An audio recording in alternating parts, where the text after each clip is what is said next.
Then where did you go to?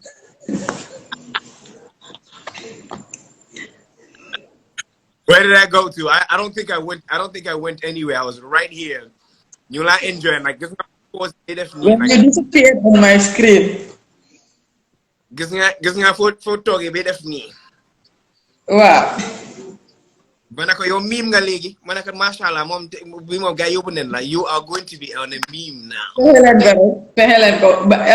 By the way, you were late and you were blaming it on Zoe.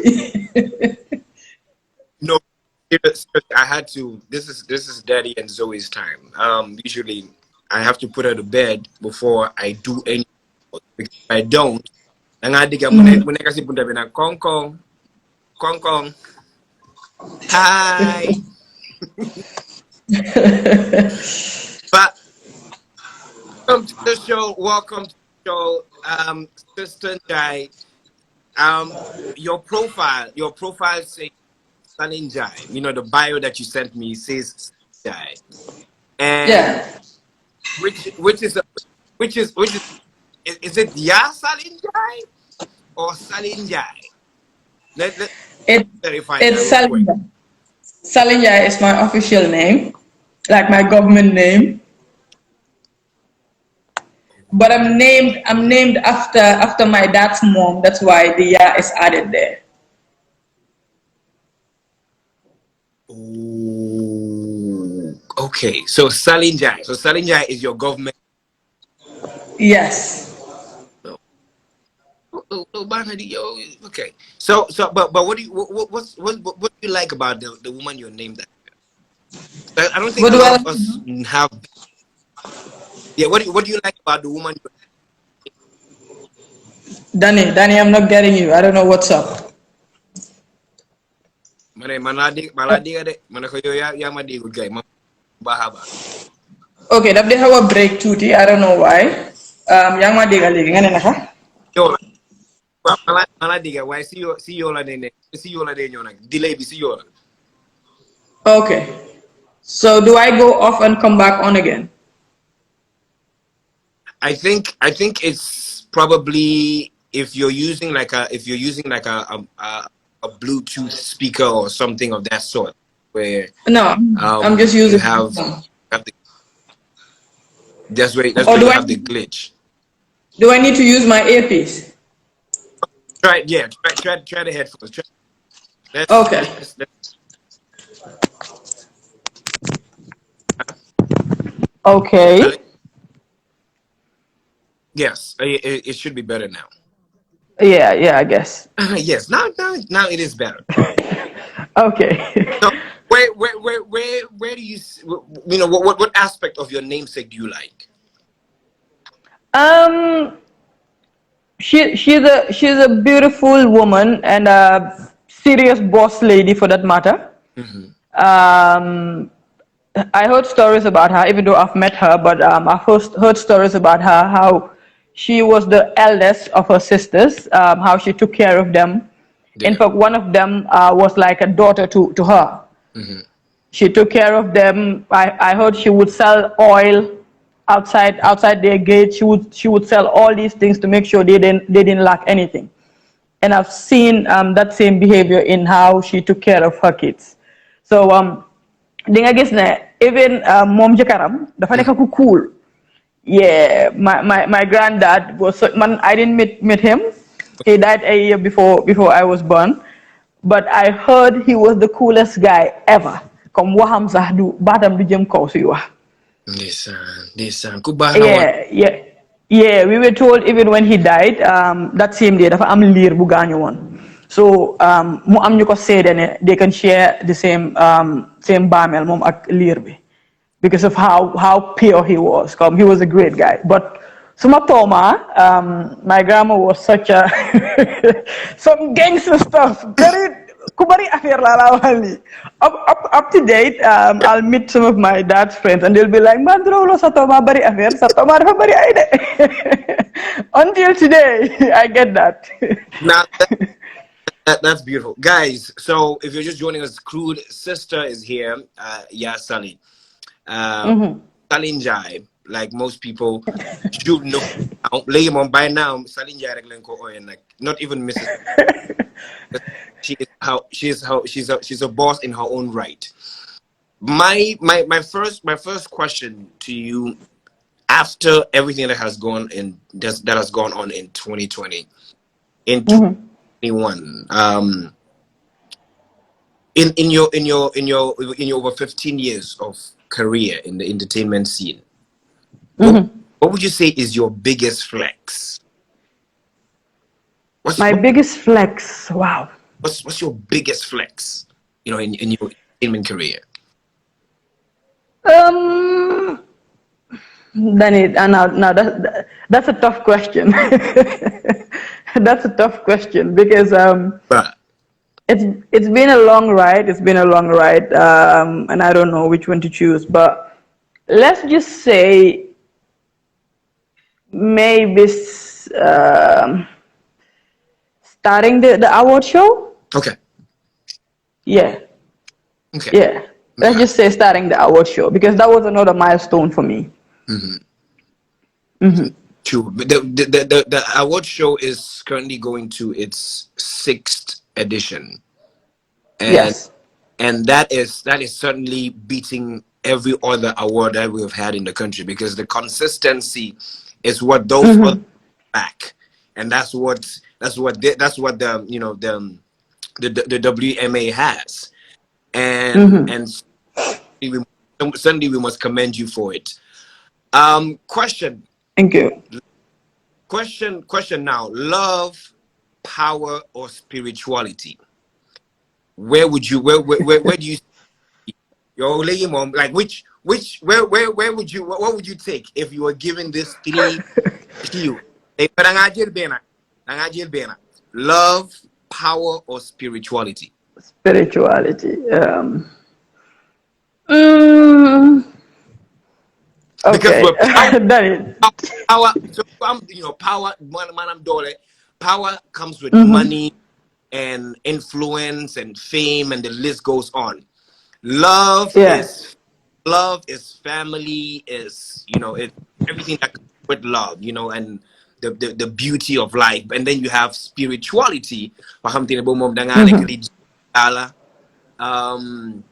and everything else comes with spirituality or spiritual growth, self empowerment. Wow. So which would you go for? Okay. To be honest, I think I have already acquired the 2. That's love and power. I understand this in a way. So if I'm going, I'll go in for spirituality, because spirituality, when I get that, Jaamu Yàlla is everything, Dani. Jaamu Yàlla dafa nekk si liggéey. Your working is Jaamu Yàlla. Family is Jaamu Yàlla. Even the power is Jaamu Yàlla. Dafa just this. Now, when I say this, I don't mean that I have all the money in the world. I have everything I need in family, and no. But when you have spirituality, you'll be able to take all these in with you. Because, like I said, Jaamu Yàlla comes with all these things. True. Yeah, joke every day, going to work, it's Jaamu Yàlla. You're feeding somebody, is Jaamu Yàlla. You're helping out somebody, is Jaamu Yàlla. Yeah, say it's Jaamu Yàlla. So spirituality. Damn. I love the smart angle you took to it. We all started. I think your story is a peculiar one. How you started off from radio. How you were someone apprentice, and you basically sought a mentorship, and that mentorship you grew to become a mentor yourself. Now, the entertainment scene of today, is that something that's possible, where we have kuneka buga neka boss, kuneka buta neka aparente, kuneka neka, no one wants to be on anyone. So at just looking at the perspective of young people and growth in the entertainment scene, could we have that apprenticeship or the apprenticeship and mentorship for young people to eventually become and someday get to the level at which you currently are? I can say it's possible. There's still a few that really want to learn, that really want to use the right path. Everyone has its own path. Some it's easy for them, some it's not easy for them. Okay, in my case, Danny, when I started, it wasn't like someone told me, you know what, come and sit by me and I'll show you how it's done. It actually started from education. Jatumbo's dad, may his soul rest in perfect peace, and his elder brother Pamodu. They were so much into education. In fact, Jatumbo's dad once lectured my dad. So the connection has been there for a long time. He's been a lecturer, stuff like that. So he had a foundation, and when it's into schools, he would take us there, but not just to go and watch and have fun. We will go there, and then after write reports about the inter-school sports. So after that, Pamodo had contacts with Peter Gomez, and that's when he linked us with Peter Gomez, my former boss and dad. Then Peter was happy to have us share our reports on Sports File. So this was how it started. But after that, me getting into presentation proper, which is the music side of it, because I started with sports, right, which is the music side of it, was my passion. And I didn't just come to Danny and said, okay, Danny, you know what, I want to learn this. No. I made connections. I made contacts. G-File is one of them. I knew him because he's been at West Coast for the longest time, like, way before I was there. Yeah, he was there even when he was going to school, doing the GPI show where you call in and sing, stuff like that. So one time he invited us to International Children's Day, me and Jatu. And after that, we kept communicating. So when I graduated from high school in 2007, I knew what time G-File was going to be on. I was familiar at West Coast, obviously. I was doing the sports. So when I come in there, it's cool. And what I normally do is I'll wait for G-File's time, get dressed, prepare, and just wait, because West Coast wasn't far from my house. And then I'll go in there and just greet him and just stand there. G wouldn't sit down when he's DJing anyway. So he'll be there dancing and yeah. So Danny, leave my boss alone. So he'll be there doing the mix and all. Why the man you mata hawrek si side bit. So commercials I'll be like, G, manako li hana fida bi pullan la. Manako hana li pullan la li lan nga def. That was how I knew how to work on a mixer, how to handle a mixer. That was why when I got there, post my probation period before I officially start, dama dem DJ mo di mo won nakala fek I understand now how it was anyway, because man don't run sports and G-File mo don't one on the other side I put music and all. So these days, coming back to your questions, for somebody to be persistent like that, for somebody to have that kind of passion, they're not hard, but I believe there are still some people out there. Yeah, I believe there are still some people out there. Even though, to be honest, throughout my career, entire career, I hardly man foguma am na ken ko xamne dina ne mentor nako the tayji mu nek something else, because then they yakamti most times.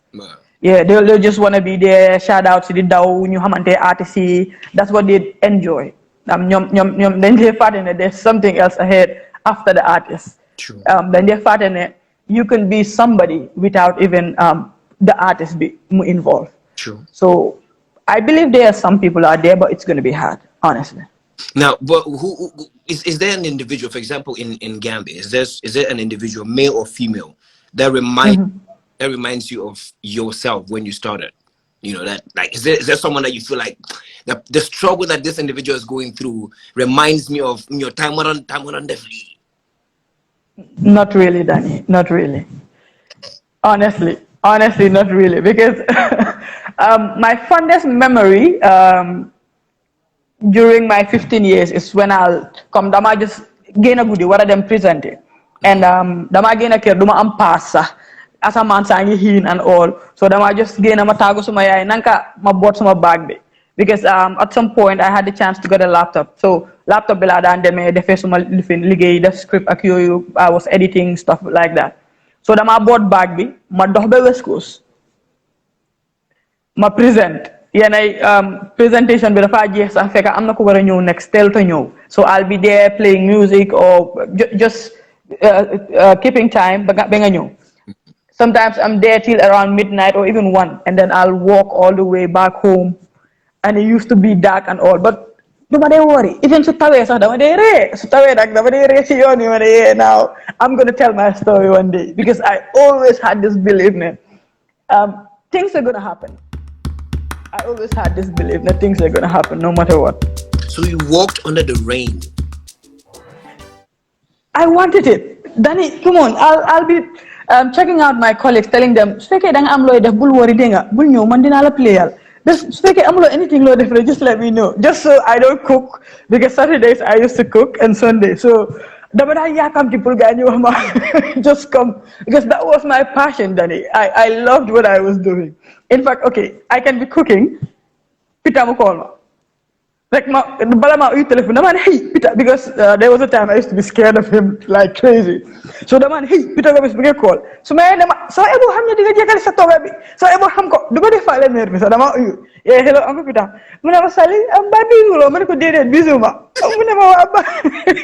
Su dee yaa ngi free pour nga stable ma in dañ am engagement moo war a def ma ne ko no problem maa ngi ñëw. Danny, I'll be so happy. I'll just go and prepare and yeah, just go. So, Danny, sometimes I used to be at the station from 6 a.m. There was a time I used to come from 7 a.m. because BBC the father over 7. Wow. And 7 I had to play some Christian programs. Wow. So I used to be on from 7 a.m. Dama war a watch at 2. Peter dafa war a ñëw but PNI Peter su ñëwul su amee engagement dama faa nekkaat si another programme ba 5 6 kooku tam su ñëwut yéen mun naa faa continuer dani ba 10 si guddi and I enjoy doing that. Yeah. I used to enjoy doing this because boy you have no idea comme soo bëggee dara naka nga dee def and this was something I loved so much duma daan hesitate there was no hesitation on going to radio. Radio was just everything for me. I'll tell you something. In 2012, fekk maa ngi napse xam nga yaa ngi wàcca school. There was a jamono boo xam ne ñun ñëpp dañ napse woon dañ bëggoon a tukki. And yëpp tukki. Yeah, and man I was someone in fact up to date sax man da esa mu ma de yow doo dem America moom doo dem soo demee rek ñu ñàkk la. Comme I've always been crazy about America moo tax du ma dee yàkkamti sax dama feel la foofu mun naa dem rek doo leen ma gisaat so. In 2012, I was like, you know what? Let me apply for school, for my education and stuff. I applied, Danny, but I'm I-20 and all. But I sent I can fully remember this day. Early in the morning, DHL call, Madam Jelly package. Mary was happy and all. But feka, what's the halad? We just door. What's the halad radio? Then I went to DHL, picked up the envelope, opened it, checked everything, and just threw it on top of my wardrobe. So my mom couldn't understand. I was like, this thing didn't come until now that was halal is on. No. I was like, I had a responsibility. This is my time. This is my responsibility. Things have to change. And one day we will achieve this. Gambia will be known worldwide through entertainment, inshallah. Amen. Right. That if dedication was yeah, all right, most. All right, take care. You are perfect. You're a perfect example of what dedication and drive and momentum.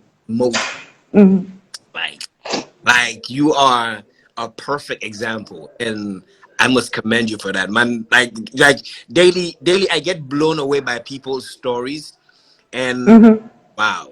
These are things I never knew. I was like, wow, wait, what? so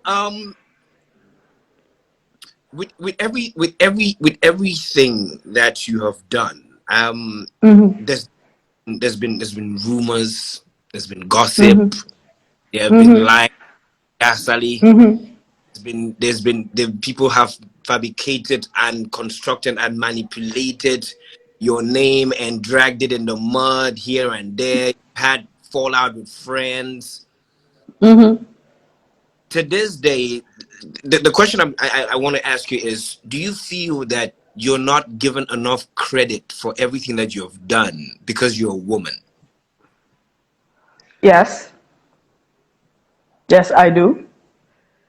Because in this business that we're in and in this country that we're in, most people,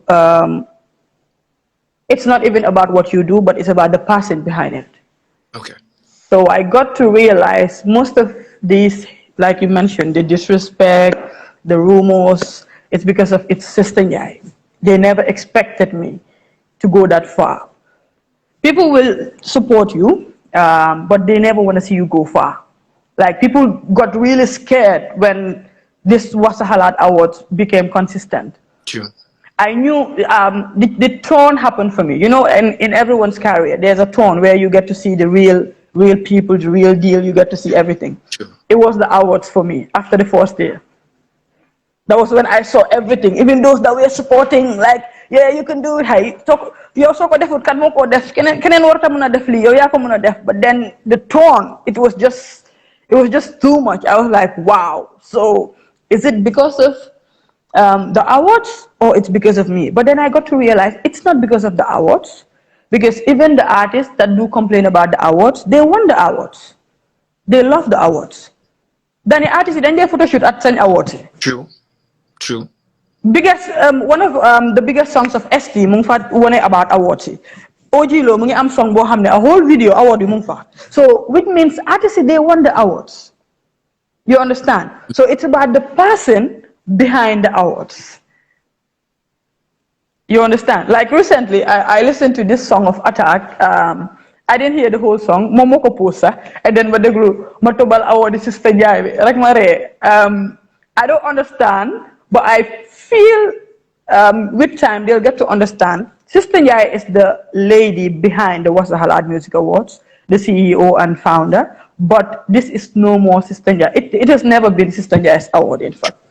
It's Wasa Halad Music Awards for the Gambia, for the Gambian artists, for the Gambian media personalities, for the Gambian entertainers. Because when they make it sound like award is Sista Njie, lolo ta taiji ma understand na a lot of people believe na, oh okay, Wasa Halad xam nga rek bobu individual moko dey organize. And those people forgetting na ñoom sa individual because I hear a lot of stories, people telling me, hey, maa ngi doon waxtaan ak kii mu ne ñun dañu war a defar awards xam nga, but wax naa ko ne ko there's already an award going on and they're like, no, waa nga boobu noonu individual moo ko dee organize. And then okay, yow lan nga xam nga yow lan nga come, it's funny. So then I got to realize it's because of maybe Sista Njie la, and because of jigéen la, and they're not used to seeing women winning. They're not used to seeing women on top. True. Most times they try to pin us against each other. True. Yeah, come. You'll be surprised pulnga feka ñuy waxtaan, and you know what they'll be talking about. Dañoo sega ñun ñep bena dañoo sega, dañ ma sega man sega Aida Bidwell sega Hadi Faye. Understand nga? All of us that are doing well, True. just so pull you am a class ñu ni neen. And well, left to me, that's not happening. True. Because we are all doing different things. True. And we are all excelling in what we are doing. And that's what matters. We're doing this for Gambia, and that's what matters. But Taiji,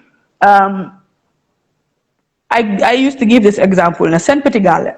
You know about Saint Petigale, right? So in organization award, no, Saint Petigale is well established.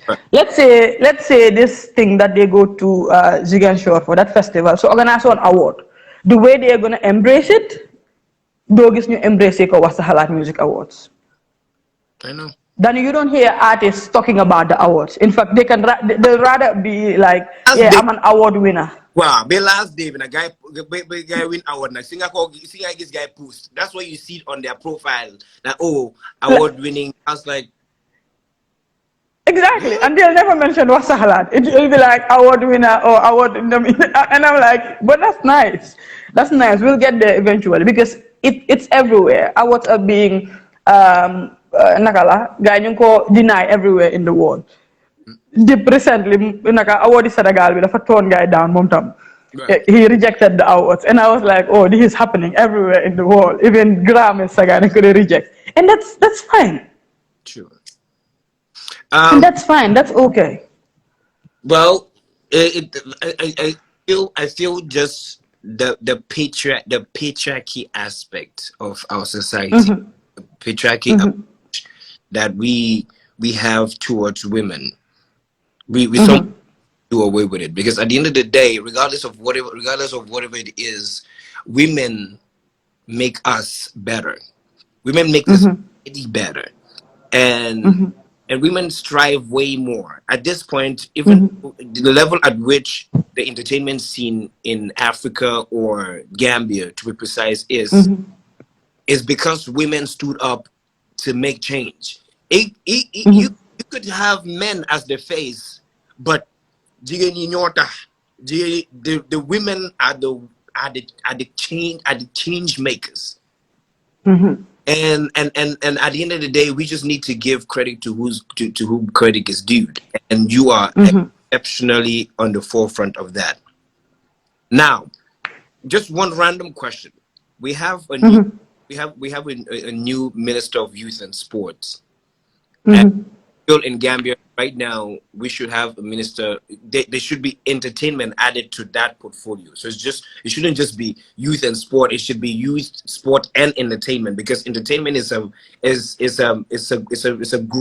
very growing industry, and they should capitalize. The government could capitalize on that and make enough resources from it, because Nigeria and South Africa and other countries in Africa are reaping the benefits of it. Now, with the different sectors that we have in entertainment, from sports, from football, to, you basically name it. If you're in a room with investors, which of the sectors would you sell? Would you want investors to invest in the country?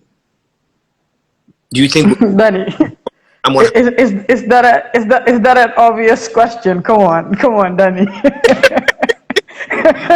Come on. Okay, no, but with all honesty, I think all these other sectors had their chances. Okay.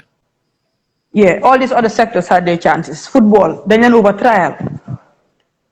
Understand? Football, then over trial, both financially, both emotionally. I have this picture in my phone, Danny. maa ngi demoon seetaani football gars yi door ñu métti ba pare ñun tam ñu over tawte. Come, I took a picture. And there's this thing I always say, different cultures here, different sectors here, entertainment is always supporting them. It's always by their side. But do they am lolu in return? Well, lately, tanena. But when it comes to like sports, artists, they're always supporting. In fact, so football match, a lot of artists will take pictures. It doesn't matter how big you are and stuff. When it comes to youth, artists. So, but with entertainment, do they am reverse happen? Understand? Do they mean? And entertainment is linked to everything. Football, I'm not chance, boy. A lot of millions have been invested into football. True. Youth see every now and then there are these opportunities here and there. Now, what happened to entertainment? Because maybe Bente they don't see the value of it. But when? True. Because Yagan and Johan they don't see the value of it. Now they are seeing that entertainment is doing really well. So when? And the worst is anytime anything serious happens, then Gagis Gador de Binda. Yeah, you people have a voice. You people in the media and entertainment, you have a voice. You have to come out and speak. Well, and I'm like, okay, so that's the only time they're useful, really? True. It's really crazy, but I'll definitely go in for entertainment.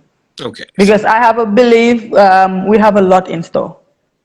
Do you have any regrets?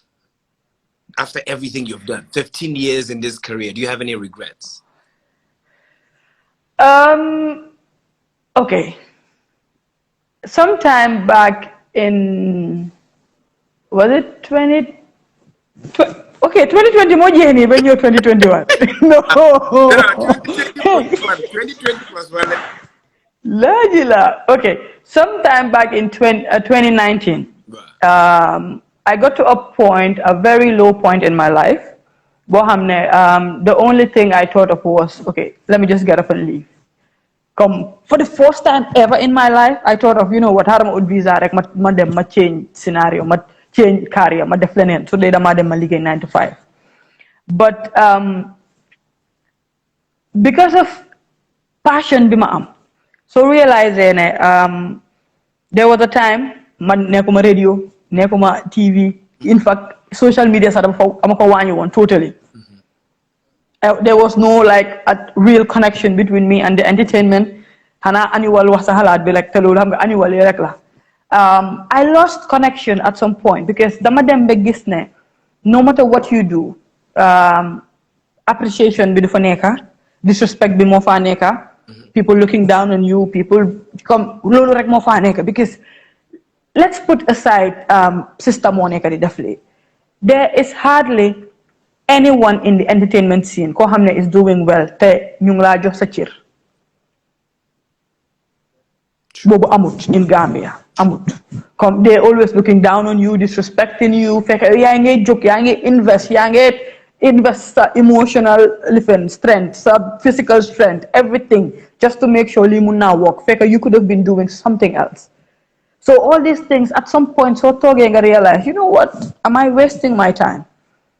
I think it's but xam nga daf dee dem ba to a point nga feel ne okay, all these years lan la achieve. People on the outside they see you've achieved a lot, but yow am na sa target and you were like, okay man achieve anguma li ban tay, and then what's the use ak yoy yep. So there was a time, to be honest Danny, I felt like, you know what, that's it for me. They'll remember me one day maybe when I'm dead, because that's the that's the culture in Gambia. But then I came back because the realized, okay, you know what, a lot of things are going wrong. Artists don't respect each other anymore, especially Sañ Maki. Te loolu nekkutoon ñun suñ time. There is no regulation. It was just simply lu la neex ngay def. Da nga gis artist bu jóg dis ku ko neex wax lu ko neex, or problems mu happen kenn du rek la loolu yooyu happenutoon.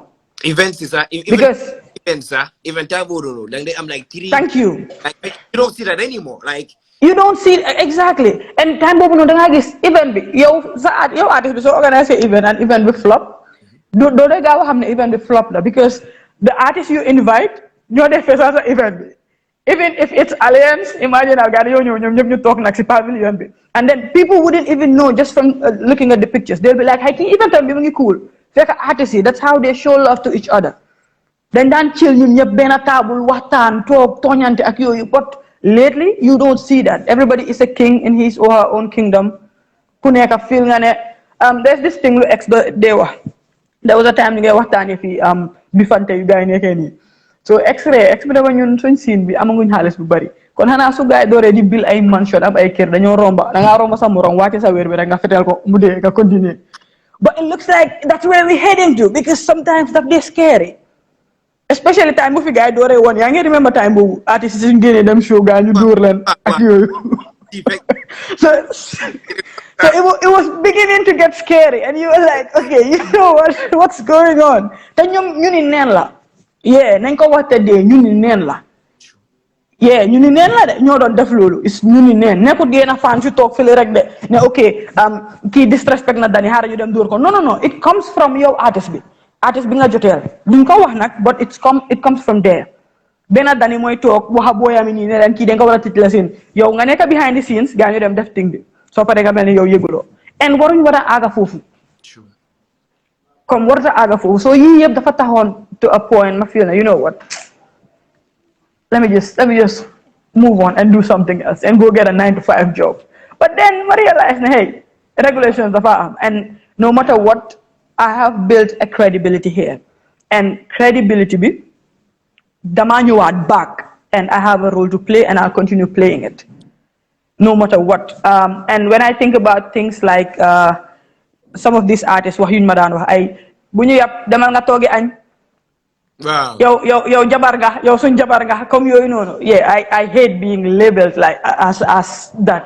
And that they get to a point boo xam ne any gathering any important thing any setup boo xam ne top stakeholders yaa fa nekk man kenn maa dee nekk the only female so loolu daf dee dem be mu nekk a big threat to some of them. Dem naa benn what is it called? Was it Congress pour artiste? And when I got up to say something, there was a guy that told me, you know what, yow noppil artiste am nañ gémmiñ pour waxal seen boppam ma ne ko du ma noppi fenn ma ne ko dinaa wax bem ne su dee da ngeen bëgg a use artiste yi time boobu na ndeysaan ba tey la sax du time boobu. I've always had this thing about artists. Dinaa xuloo guy, dinaa defante guy and all, but when it comes to them, I'm super protective. You can never say anything crazy about them. Boobu du ma ko dee acceptal anybody. So let me say that you've been able to withstand so much. You spoke of your down moment. What Mr. Kulin and Mohar? What can you tell him you're going to? What can him? Mr. Kulin, si balcony. Ganyan nga atay ko no. So I'll put a pin to your down moments. I'll come back to that. But quickly, I need to get into some of the comments because if you have questions, I mean, people that have questions, you can just send it over. I'll post them over to her. Yatu Sari is saying that the American rap scenery is what the Gambian artists are trying to copy, or that lifestyle is what they're trying to bring over to Gambia Lady. So. Americans, those people, like those ones. They have no idea. Those people are crazy. Fanta says she has a question for you as to money. How much money have you made over the years with all with everything that you've done in the entertainment scene? No, not Bahabi Mufa Nakala. I can't be. You get Santa Yala Dani. I thank God. I'm being able to take care of myself, and I'm good. I still want more, of course. I still want more, but Alhamdulillah. Okay. Madam Constant is asking whether you manage any female artists. Yes, I do. At the moment, I'm working with Sis Ngom, but she's more like a big sis than my artist. Yes. She's more like a big sister to me than okay, she's my cousin. So most times it's more like giving her advice on what she can do, sharing ideas here and there. When she has stuff going on, I come play my part. So it's not like the whole 180 degree, management stuff. Yeah. Okay. How do you handle women crossing boundaries with your superstar husband? Yeah, Adam and her questions. Okay. Well, there's something about me that I always fight. We women should stop fighting other women for what happens between them and our men. I'm not going to be one to fight any woman for that. The boundary has to be created by the man.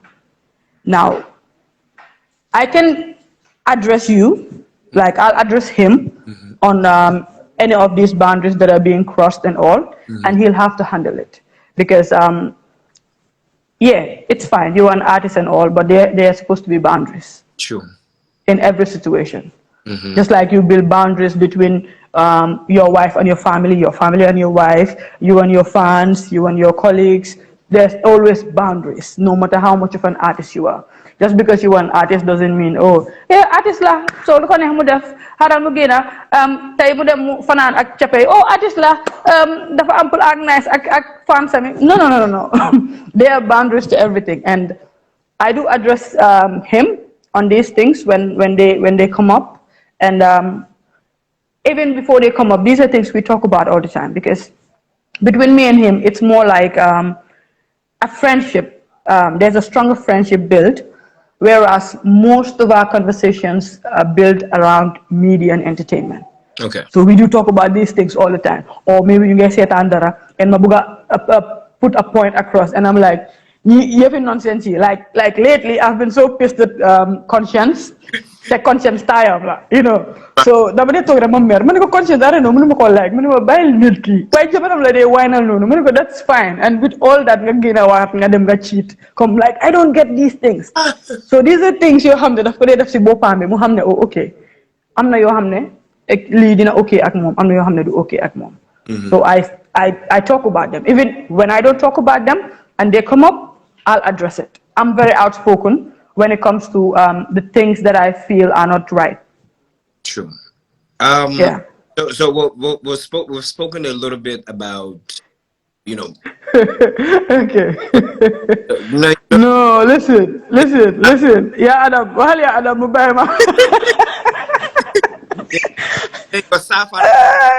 you are fire, dear. So let So yet well mune dama fear dega na ye dama fear you over fear. Yatu dama fear ba dama de fear suma hariti. Like for instance, okay, Danny right now comme numa xamé Danny munu ma gis Danny mu neka mu taxawa benen jigen in a no comme non la fear. When I know you and nga introduce ma at a particular person, that's it. Koko la de. But like you say, I'm got problem. I remember there was a time, ST, you know, I'm on this scenario, mamo. Then tase mu gis ma mu taxaw pour jël ma waaye fekk am na jàng bu nekk si moto bi dama dugg si biir moto bi rek ma ne ko ST mu ne waaw waaye moom mu ngay ree because I guess he knows straight what I was gonna do ma dugg na ma ne ko ST mu ne waaw muy ree ma ne ko ana yaaminda rek mu tas and he's like by sister kii suma cousin like rek kooku ree ma bëgg a dee dama waaye baax na si moom ñi nga ko def no like I don't joke about these things Danny come dama over fear si boor boobu I don't joke about it.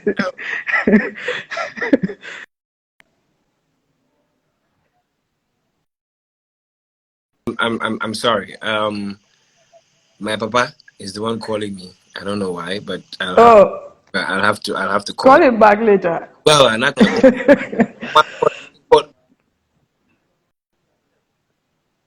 correct, but not call that. It's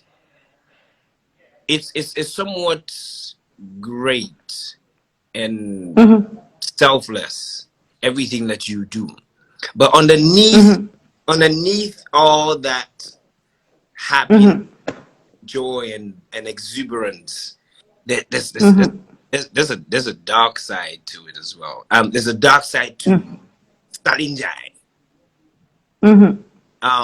You're a married woman, and a woman, there's so much that you constantly are in battle with. I know for most people, I remember I asked you this, because I felt conversation that is a tough one, especially for most women, and getting into it could be somewhat tricky. However, I had to ask you, to find out whether this is comfortable talking about. I know. I mean, you've been married for about 6 years now. Yeah, 7 this year. Yeah, 2021 will make it 7 years, and you have onlookers. People that look at you and they're like, yeah, so she's been married for 6 years, 7 years. What's happening? Is she that she doesn't want a baby, or she can't have a baby, or all of like, and I feel like most of these rumors get to you. And we know how the African society is, and we have our parents. I mean, you have your husband's family equally that look at you and they're like, so what is going to happen now? So how do you deal with all that? Okay, honestly, the questions never stop coming. Okay. Even though for the first time ever during our anniversary last year, something surprised me. I think they got tired of asking or praying or wishing, because for the first time ever during our anniversary, all the wishes, all the comments wishing us well, nobody asked or said anything about a baby for the first time ever. And I was like, okay, what's happening? Are they tired? These are questions that I get every now and then.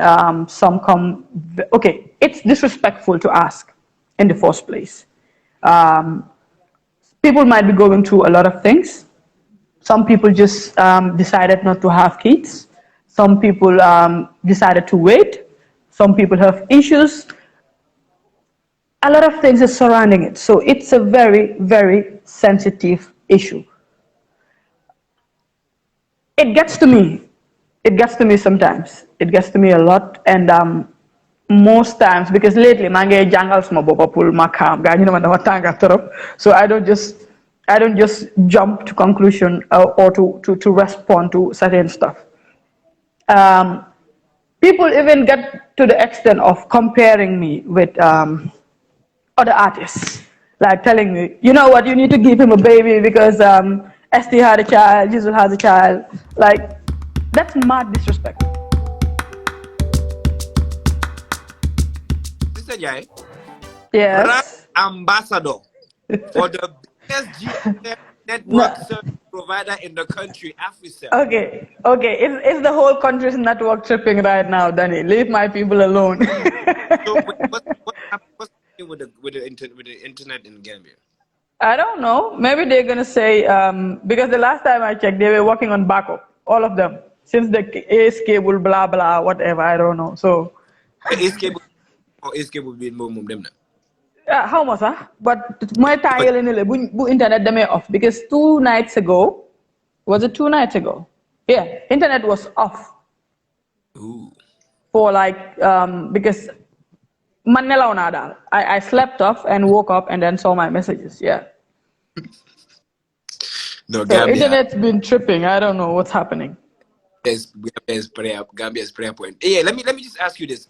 Elections, the presidential elections are around the corner.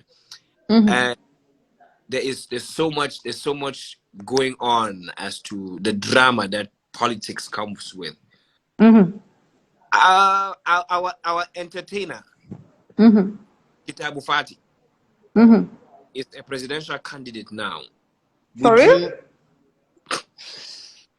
No, but Danny, come on. They go up PDP. No, this not fly a bit and all, but I think that's just a joke. No, Is that for real? For real, sister.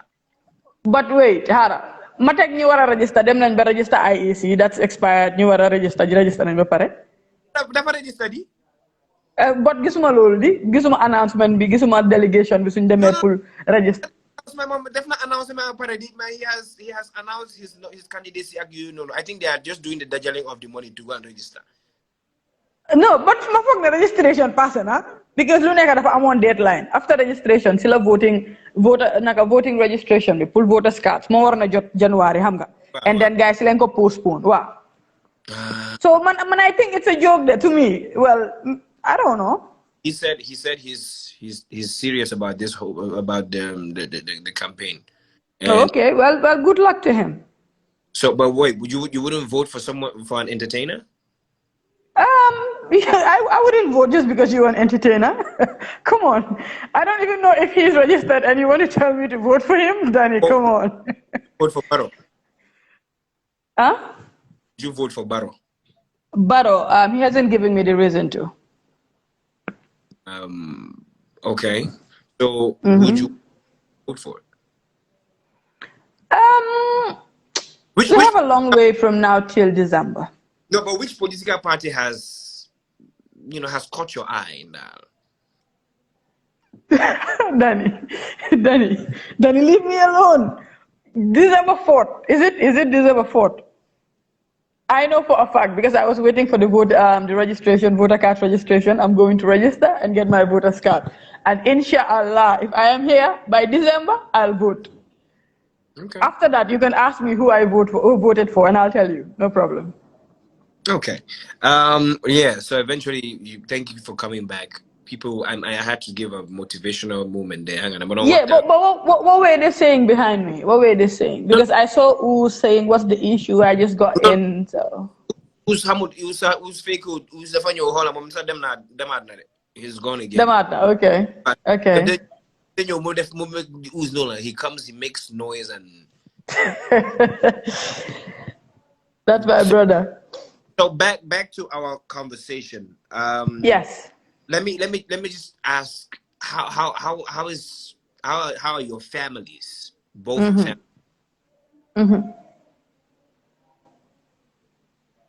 How are what? How are your families taking your current condition? Okay, it's okay. Then it's not a condition. Okay. It's not a condition because, to be honest, it's something that I rarely discuss with my Yes. family. My mom is somebody that I don't know. Sometimes I even ask myself, okay, this woman, is she worried or I don't know? Because we had to talk about it, but she prays for me, and it's like cool, it's normal, and that's the kind of vibe I want to live with. Okay. No pressure. Okay, first off, I love kids. Everybody knows I love kids. I vibe with kids. Well, I love baby boys anyway. So nekkee jigéen duñ dee gaaw a vibe because gars yi dañ bari benk ñenkete xam nga rek man mënuma ay yéen ay mënuma ko ay defar la ay pofal la fii no yooyu sona la man understand nga man I love to bully kids. Yeah, dinaa la massage di nga nelaw by force because dinaa disturb ak yooyu yëpp. So my sister's kids or anyone come ku nekk around man dang they gis loolu si man, and then people will be wondering, oh okay, so she loves kids, so what's the problem? But nobody, they don't just come and tell me straight. They just pray for me. They just pray for me like, yalla may jabot, and I'm like, I mean, because with all honesty, yalla may. Just like how we are wishing one day to be owners of companies, how we are wishing to be owners of Range Rovers. That's how we wish to have kids, and yalla may. True. And anytime bim decided pull bless me, pull menu, mu ñëw. But other than that, I don't know what's the fuss about. And family si suñ understand utoon sa gars seen problème la. To be honest, so family si amoon problème ak loolu gars seen problème la, because I am not married to them, and this is not their business, it's not their problem. True. It's our business. You understand? And as long as ñu ngi si am gom yàlla, we are vibing to it. Bente until today, we never cried out and said, oh okay, something is wrong with us, or we don't want kids, or we're waiting till later. People are just insinuating. They're just insinuating. Ku nekk di wax sa own version of the story. So let them keep talking, let people keep talking, and we keep living our lives. Because a lot of people, they think they know us. Like they keep saying, no, the moment you're a public figure, I'm low private life. They're joking. That's a big lie. We have private lives. If they think they know us, if they think they know our private lives, they are joking. They don't know anything about us. they don't know anything. So they just feel that they know us and all. They're in our lives because we post pictures. No, that's all you see. You see pictures. We show you what we want you to see. Mm-hmm. That's the thing. You just see what we want you to see. You're just in the parts of our life that we want you to see. So don't feel like you're hamulonyo. So if we finish. Just I'm sorry. Yeah. And if we are meant to have kids, we will, inshallah. See, today. If we want kids, that's just about it. Why do you think that the 21st century woman is against polygamy? People have their reasons. People have their reasons. Maybe am nañu laa wax ne mënuma wujje bi gaay duñ emale, because most times that's what you hear. What is it called? They cannot treat them equally, and loolu lañ santaane. Some people, they have other reasons. What's your reasons being, my reason is problems yum de andasil. Okay. Whether you two like it or not, your ñaari co-wives si, problems dafa ñëw eventually. Because in fact, buña lame ñu dika yow sa jikar sa da ngeen am problem yow sa dom da ngeen am problem. So you don't expect somebody else you were sharing something so intimate. Boy, jakara jabar dafa nakala ko waxe. It's so deep digante jakara jabar pour mu am a third party. Just imagine how we are always advised, okay, but I'm third party, he's a savvy, and then next minute there's a co-wife. Okay. Now that co-wife has to share 2 days, come niko guide most times. Man, like I keep saying, I have my reasons, but lena la ham. Niñ waxé né nakala sey dagana, ñenenti jabar dagana, fokk na tamit binuñ ko fenné by force la pour nga tok nga neka wujje. So they am not a nañ mako won. So anything that works for you, just like how so amé yena liggéey and then nga feel okay liggéey bi doesn't work for me and then nga buy. Yeah, that's how I say it. Man suma gis-gis. Because man dama nekk ko xamné I'm very protective like I was saying. I'm very protective and honestly so second wife waré am there will be a lot of reasons loma jox ne lolu mo wara am. Number 1 moy mina doyatuma la. And the moment you are not content with me, mo mean why are you with me still if you are not content with me? Because that's really important. That means na ling ma don jox ciofel bo ma don jox the love and everything dang ko am pour heart legi nga share ko. So it's totally impossible for you to match everything perfectly. No, I haven't seen that yet. I saw someone, a friend of mine, Papa, dafa amon ñaari jabar. Now, suñ ñëwaan si kër gi li nekk si saali first wife bi moo nekk si saali second wife bi. And I was impressed. I was like, yeah, but kii mu ngi try di. Come mu ngi try, everything is equal, but that's just in the outside. Now, in the inside, who knows? I don't know. I can't tell. But it's hard, Danny, because nit rek la. You're just human. You were just human. Even your kids, there's a different kind of love and attention that you give to them. Yeah. Yow mi laaj ta suma papa ñaata jabar la am dama nga lijjanti sa papa ñaata jabar la am rew ngeen torop yabaate nga torop ni nga xamadi. Danny, go on. Like listen, I call the show Crude because we have conversations that people on a normal day will not just talk. And I want to say thank you so much for being frank and open about about all this.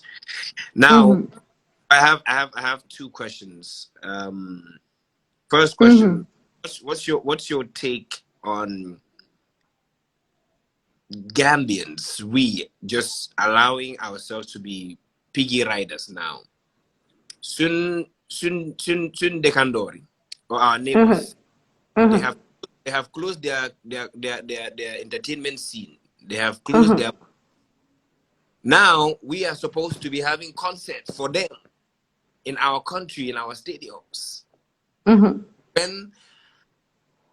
When will we ever have Gambian artists go to Senegal and have shows the way we have Senegalese have shows in Gambia?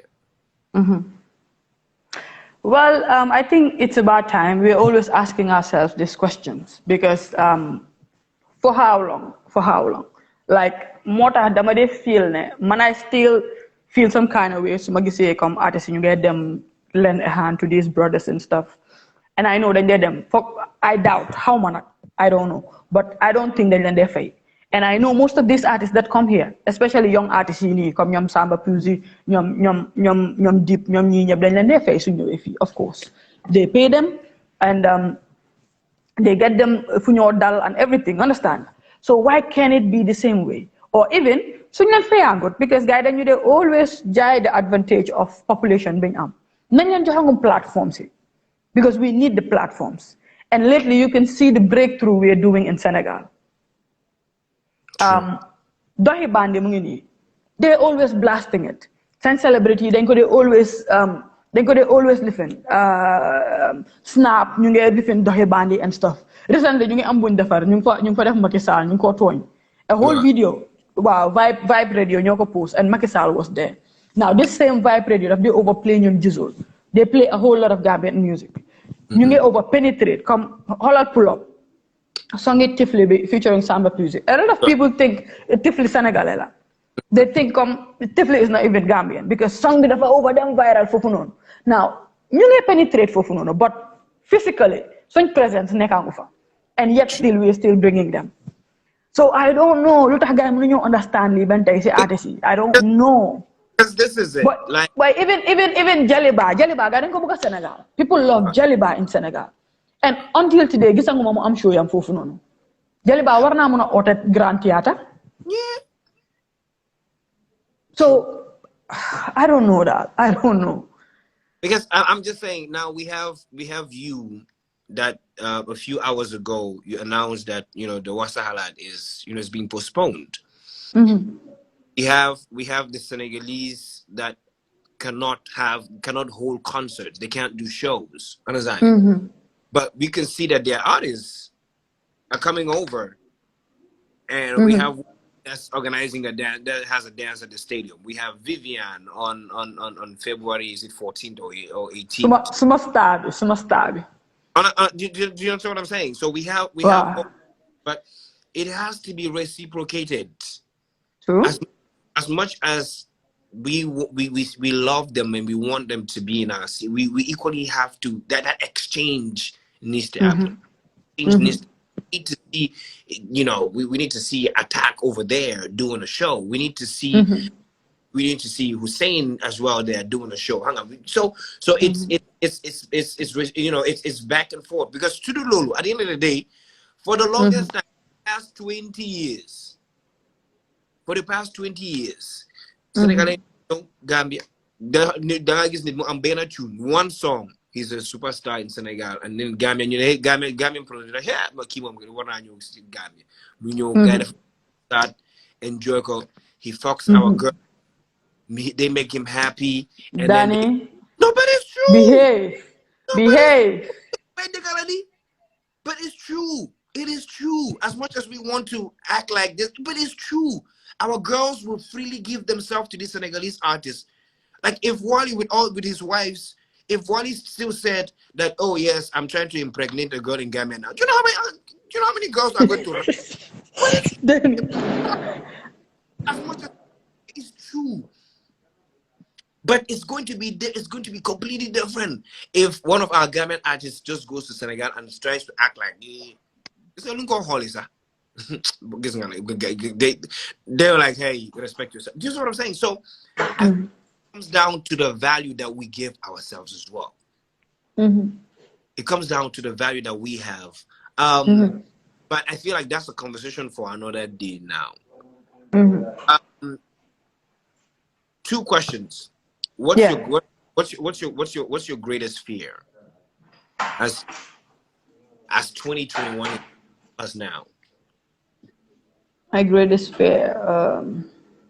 Like what right now, like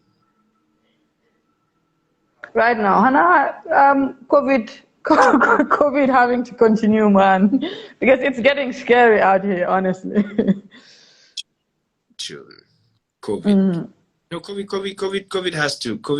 Like now, be mom. Like I it's feel about time. It's about time. Why you shouldn't they wouldn't want to protect themselves. No one is wearing masks. People are acting like stars are acting like they are gods. And something people just go and follow some other star.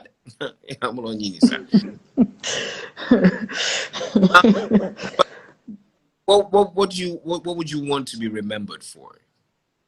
That's my final question. Okay. I want to be remembered for making a change in the music industry. Well, controversial. The controversial bit has to come with it. Okay. Yeah. Just the controversy. Like you want to be remembered as someone that shook the tables. Yep. By the way, dafa am ko buga tontu fi bala rek dani, you know me, I cannot change. Yeah, sorry. Dafa melni ki dafa dig esa, so dama ko buga dimbale. Um, but unfortunately, mom, you have a chance. You ENC slower run up right now, so do not know because number one, you don't mind your business. Like I mind your business, can save your life. How my Amy was got to the how my hayam can follow with Isa to space, can do ko follow you know but so following more than your fee, can never get to. And secondly, he is just satisfied the way I am and the way I dress. The way I dress is my choice. Wow. I am not buying clothes from you. I am not borrowing clothes from you. I am not doing 13 dressing. So why is it a problem for you, Amy West? Thank you for watching the show, and I hope you are inspired today. Danny, let's continue. Thank you. Maha has a question for you, and he's like, his question is, what's your advice for young Gambians using ecstasy and drugs? I even heard that Gambian artists are into drugs now. Like they take pills for. Danny, you're here hearing all these things, boy. Why, Danny? Did he? Obviously, that money that just comes to me. Like, wait, because the last time we're talking about the issue of drugs in the country, and it's on a speedy rise.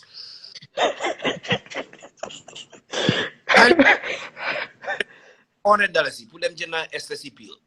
So lola mo jara? Wow, yeah, 400, sister, $400. Wow.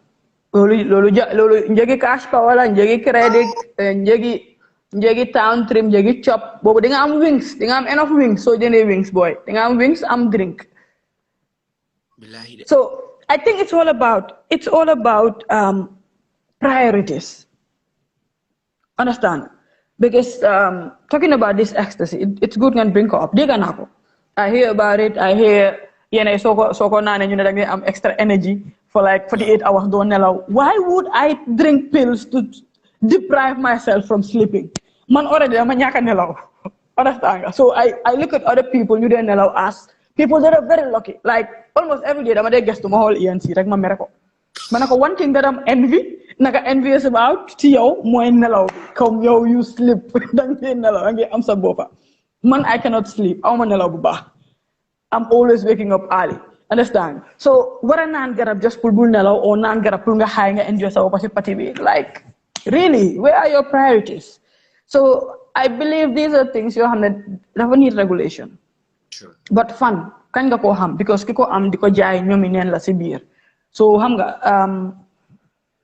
it's crazy. I just hope people out there that are using it should stop using it because if not, addiction. I don't see any way positive. I don't see it as anything positive, honestly. People are doing really well. So doing their nan, doing their too, understand? You're doing nan pills. So I'm not having artist line so stage perform really well, so I don't see a reason why you should be dosed for a party. Can you bull party? Demal steady. Yeah, warlo party. So then you have to be dosed for party. True. I remember Danny time my party. Feka la divas mungi ibi. A lot of people wouldn't know la divas. Damade party be boys den ñew ñom patch dañu ñew ñu xool sama bouteille coke bi ndax def ma fa dara. Comme ñu gis na coke lay naan. Ñu ne ma no style show coke rek la. Because that's how I have fun. Come so I'm on phone. You don't need anything extra for that. Sure. It's crazy, man. It's crazy. Sista Njie, I want to say thank you so much. You're welcome, Danny. Can't wait for dates of the award. I think this year is going to be very interesting. Yep. I can't wait as well to see who is going to give you an award. Congratulations on the nomination on the She Award. I can't wait for the people that eventually are going to celebrate you as well. Yeah, I can't wait for maran sale suma award si. Wow. Let me show you there. Yaa ngi bàyyi no doo ko gis mu ngi sori waaye yaa ngi gis award yi fële ne leen nu ma leen tegee mooy award yi wax sa xalaat yeah so man tam bëgg naa am a shelf boo xam ne it's going to be all awards that I received xam nga man I only have one te boobu sax oma ko bo benn movie laa defaroon ak si okay I don't man suba wasa may ñaan yàlla ma am award I mean Danny I can't wait for that Wallahi sister I can't wait. We need to celebrate. But hold on, should you celebrate it? We celebrate each other. I have to do it too. Yes, we will. I want to say thank you so much. I appreciate the time, the openness. I appreciate the frank. I love I love the sassiness. Mm. Oh, I'm morom. No. I agree. I'm a morom. Man, I'm a morom. So I want to say thank you so much for accepting to do this. It's a lot of people they usually intimidate us like, yo, Danny, you know what? Someone said want to use my question. See, like what question? Because sometimes you're a bully. Sometimes you're a bully, you know. So.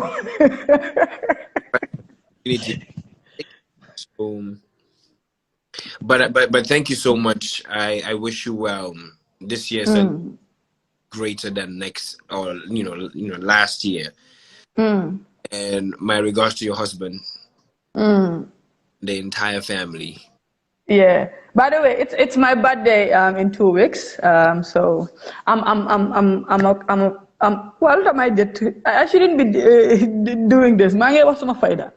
Mange receive early birthday presents. Actually, I'm not buduga sa dimba. So koko ibina gew bi it's monetary. So you guys please follow suit. Xam len luñ len waxut. Cash app. No, I'm a cash app, but don't worry. You can send anywhere. It's easy, Danny. It's easy. I'm not PayPal. Danny, I'm not PayPal. Why, hold on. It's easy. But PayPal put it out la. Wow. So I'm gonna sell it. I'm not ban. Go my ban. I'm gonna sell it. Did it? I'm gonna go. Sister, you have to try that. We can't. I'm not how we're going to send you money if you don't have Cash App. Cash App.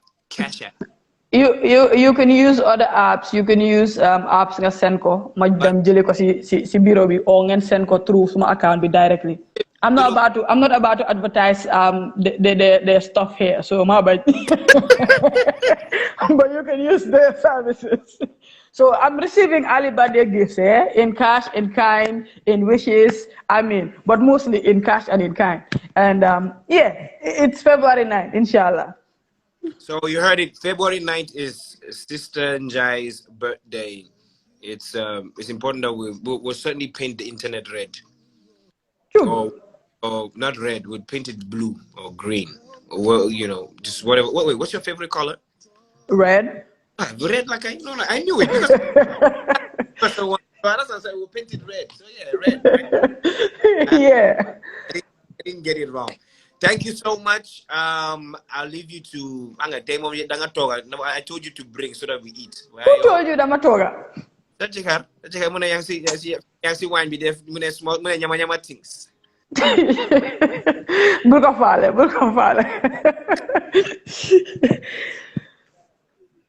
Hi, sister. Have a great. Okay, so Danny, thank you so much for having me. It's been an amazing time with you on the Crude. I've been looking forward to being here, and of course, I'll say something about Danny before I go. This is a great guy for him. Like that's my guy right there. In fact, ñun bi ñoo xamante dañ am special names for each other. He calls me Sister Trey, and I call him Danny Songs because we both love Trey songs. By the way, Danny, Trey is going to have some live thing going on after we'll talk about that. Yeah, so he's an amazing guy, and he's a guy called Hamne. Until today, he'll just pick up his phone, call me, and be like, yo, mommy, you good? Are you sure you good mentally? You okay? Come, no, stang. Nice Nuga. And shouts to everyone that's joining us on the live right now. Shout outs to each and every one of you. Amulen morom, jambar ngeen, ñi nekk di bàyyi yoon ak ñi nekk ci yoon yépp. Wow, thank you so much for joining us. Appreciate you guys, and let's do this again. We certainly will. We certainly will do that. Inshallah. Danny. No, Danny Rick. Inshallah. I will call you. Okay. We'll do something special. No problem, Danny. You take care.